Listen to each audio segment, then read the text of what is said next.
வணக்கம். 2 ஆண்டுகளுக்கு முன் PM ஸ்ரீ என்ற திட்டம் அறிமுகமானது. அதாவது புதிய கல்விக் கொள்கையை அமல்படுத்த நாட்டில் முதல் கட்டமாக 14,500க்கும் அதிகமான பள்ளிகள் மத்திய அரசு தேர்வு செய்தது.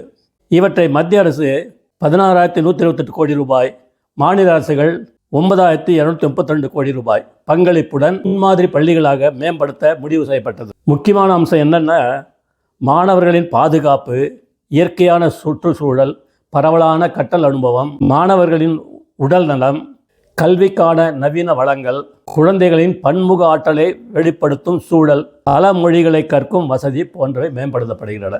இதுவரை 12,084 பள்ளிகள் தேர்வு செய்யப்பட்டுள்ளன. தமிழ்நாட்டில் இத்திட்டம் வேண்டான்னு சொன்னதுக்காக இதால் பாதிக்கப்படுறது யாருன்னா மாணவர்கள் தான். மாணவர்களை வைத்து விளையாடுவதே திமுகவின் வேலையாக போச்சு. ஜெய்ஹிந்த்.